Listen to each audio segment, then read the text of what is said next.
Welcome everyone, my name is Spidey, and yeah, as you can see, today I'm doing a Perospero showcase.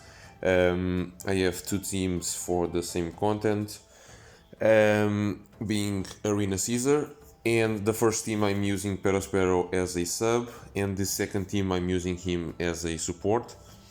This first team is like a pretty solid team.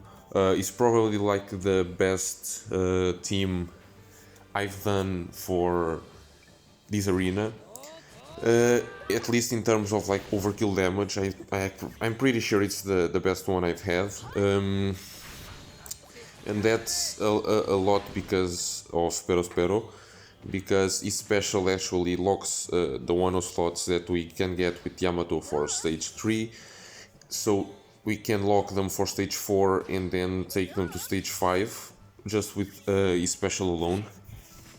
And we also get a chain lock to be able to kill on stage 3 and to be able to kill stage 4 just by himself. Stage 4 I have another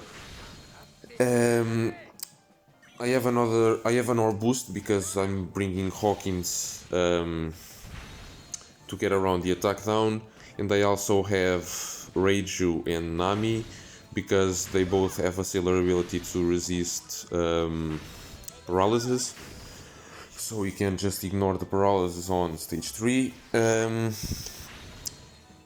we can also reduce 2 turns of the paralysis on stage 5 so that Nami can then reduce the other 3 turns. I have Shiri support to get around the poison, and this is where we take use of this Perospero, which is actually like a pretty good unit. Honestly, I was not the most like happy about him when I first read what he did. Apart from like the orb block, I didn't really see that much effect on him that could like be that useful. But honestly, like I've been using him a little bit, and he's actually like a pretty good unit. Other contents that can abuse his kit are the Garb Challenge Holy, for instance. We can lock the slots and everything. That's pretty good. And then Arena Ashura Dodge as well because of the end of turn damage to get around the resilience. But I'm not going to do teams for that because Chaozu already did. They are pretty cool teams, especially the Ashura Dodge one. Like that team is awesome. I really love it. So go check that out. Yeah, so because this content doesn't have poison immunity, we can abuse Reiju, and as you can see, this is just very easy kill. And because we don't need to actually use Yamato super type to lock the slots for next stage, we can just take advantage of the Perospero chain lock and save the chain boost for the final stage. This team is like pretty good one, but it's like kind of a basic team, so to say.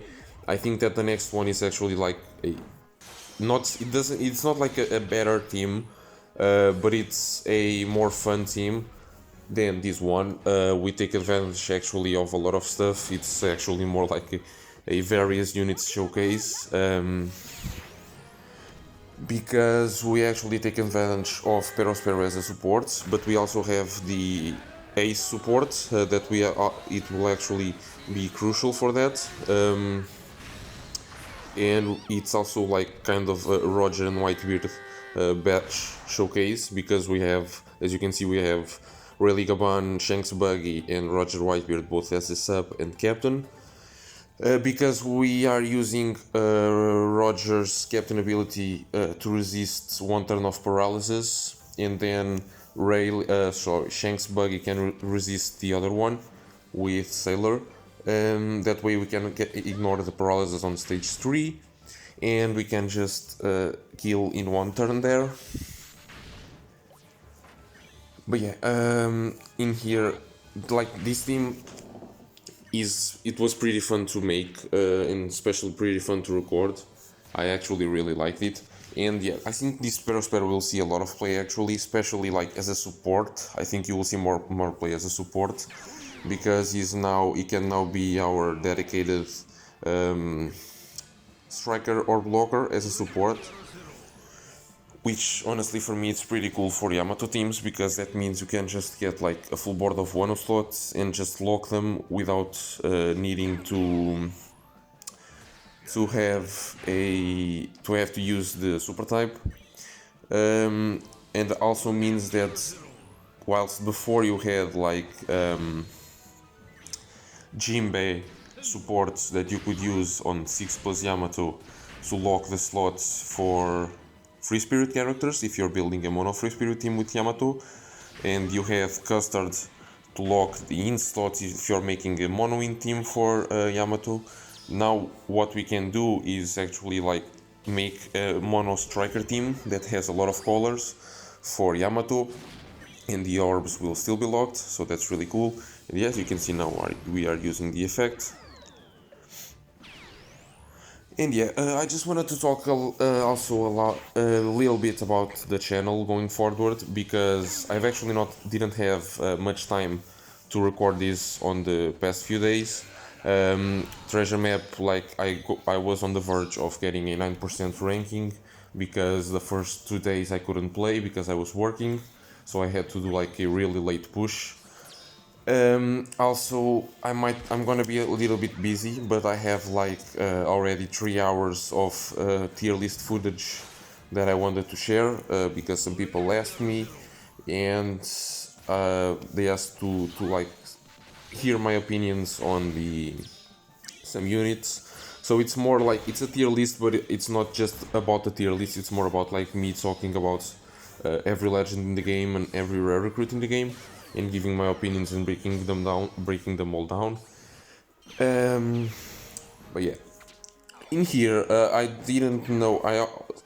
Honestly, I still don't know why Custard support didn't work.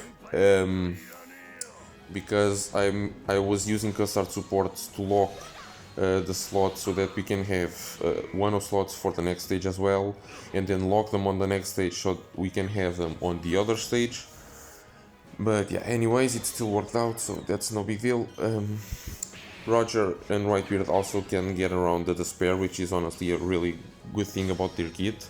And this ace support is really goated because Caesar will actually apply resilience after the next turn, and we have Doflamingo to get around the def up and to give us some color affinity. But yeah, as you can see, we can take some damage from the burn, that's no big deal. He will also take some damage from the burn. Unfortunately, this support does not do that much damage, but it does enough for these purposes of getting around the resilience. So yeah, I'm not sure if I'm gonna be able to post that much showcases now, but yeah, I'm gonna leave you guys with this one, and I hope you guys enjoy it. It was actually a pretty fun team to build. And yeah, that's it, and I'll see you guys on the next time.